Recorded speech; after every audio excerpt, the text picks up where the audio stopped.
Tracy Broussard with RoadDawg Online. I've got Gregg Lohman here with touring with Kellie. I got the gig from just a referral from the band leader who's been in the band together. Okay, cool. And, at the time I had another gig, I was playing with Aaron Tippin, and this opportunity came up and kind of weighed the options and decided to. Was that hard to do for you? Like, I'm with a guy, as far as Aaron Tippin, I mean, legendary, right. A lot of hits. Was it to the point where you're like, well, where's this going? And do I have a better opportunity? Totally. It was tough because he's always going to have so many gigs a year. He's always going to work. He's got hits, you know, and that's cool.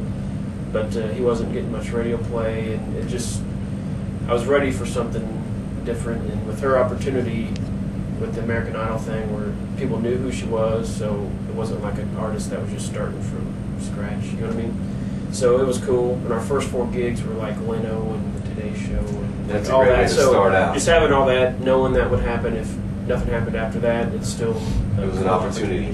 Yeah. Now, how long have you been with Kellie? Year and a half, since October of '06. Did you have to change your playing to dictate for the venue, or did you just, I'm playing the gig? Yeah, pretty much play the gig the same. And actually the arenas world, and we've been out with Rascal Flatts too this year, that was pretty much all indoor stuff. With them and Paisley, it was bigger venues, which was cool. But to me, I kind of like playing a smaller fair where she's the headliner, where people are there to see her. And, how long is your typical long show? An hour, like 60 to 75 minutes. But then you play the Rascal Flatts thing or a big tour. You're like what? The Paisley tour was 25 minutes. Do you do any special preparation before show, warming up? Yeah, I always warm up. Meditating, voodoo doll. Not so much voodoo doll, but definitely warm up. Got a pad. About how long? Like probably a half hour before a show, I'll start just messing around, just get real loose and feel good. If I don't, my hands and arms get all tense and just doesn't feel comfortable playing. You know. What do you do in your warm up? Rudiments, you know, single stroke, double stroke rolls, paradiddles, flam, just different exercises I've played throughout the years. You know. Where'd you go to college? Went to Eastern Illinois for my undergrad, and got my master's at University of Tennessee. What were you hoping to do with your music degree? When I started my undergrad, I was wanting to teach, you know, like college percussion instructor. And the more I went along, I enjoyed it, and then I kind of I wanted to play as well, you know, and then that's when I started thinking about coming down to Nashville. I moved to town, I worked for Johnny Rap Drumstick Company. Worked for Johnny, and just did the 9-to-5 day job, and then started going out at night, trying to meet people, and then started playing at night, so worked during the day, and then played till 2 in the morning, and do the same thing. And then I started teaching a little bit at a middle school, and then did that for like 2.5 years, and then when the stick company ended, went under, and then I was like, well, do I get another job, or do I just try to play, you know? So I had that battle of what to do, so I just played 10 gigs a week, just down on Broadway for nothing, really, not making any money. But that's what you have to do sometimes, to get your name out there. Yeah, but then shortly after that is when I got the gig with Aaron, so, you know, had the stick company kept going, I don't know if I would have been out there as much playing. You know what I mean? It all kind of, it works out. You have a side project called Raising Cake. Correct, yep. And what is that about? I mean, because the touring guys, man, we do our thing, it's a set show. We don't really improv too much because not that it's confining. We're at points where we have lighting directors, we have front of house guys that are cueing on things that we do.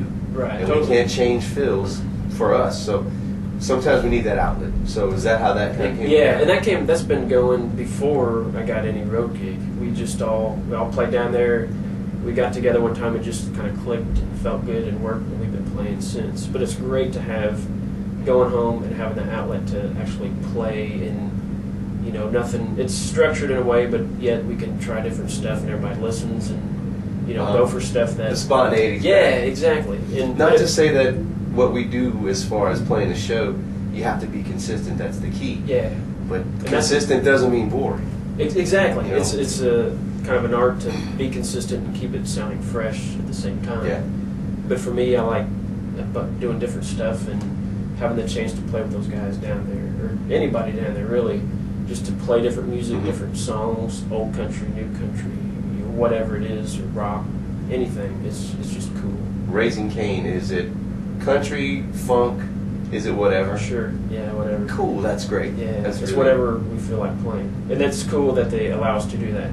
Are you doing any other, like you got the Raising Cain thing, anything else studio-wise that you got going on? Just, I do sessions here and there, which I'd like to get more into, but, you know, a couple songwriters in town use, I play on their stuff, which is cool. Yeah. And then I teach as well part-time at Tennessee State, you know, on the school semesters and stuff. I'm using a Yamaha kit. It's a maple bass drum, 18 by 22. I've got another side bass drum, which is 16 by 18, and that's birch. And then the toms are all birch, 9 by 12, 14 by 14 floor, 16 by 16 floor. And the snare drum is the Pearl Steve Ferroni, yes, which I love, which they don't make any. I use Zildjian cymbals. I've got mostly A-Customs. I got 14-inch A-Custom Master Sound hi-hats, a 20-inch projection ride, 17 and 18-inch projection crashes, all A-Custom, and I've got a K Dark Crash 17-inch. Okay. And then I also have this little cymbal called a drumble, which is made by Meinl, Johnny Rabb's kind of invention, and it's got ridges on the edge. You place it on your snare drum and hit it, kind of gives you that loopy kind of effect without having to actually program or, you know, program anything, so you can just do it all live. So you're an open-handed player. How did that come about? Yes, and actually, well, I'm left-handed in general. Okay. But I started playing drums backwards, meaning with my left foot and crossed over like this, just like a right-handed player would play backwards. I did that all through, from the time I started through high school, and then I got to college, and my instructor highly suggested that I switch to what I'm doing now, which is right foot on the bass drum and open-handed, not crossed, open-handed. So I'm playing a right-handed setup, but just open-handed with the right side. And this may sound a little weird, but just playing gigs where you're sharing a kit, it's always set up right-handed. It's a lot easier, and just whether it be like on an Opry or a big festival where you're sharing a kit, or just downtown Nashville where there's other guys playing, sitting in, it's just a lot more convenient. This is Tracy and Gregg Lohman, and we're done with RoadDawg.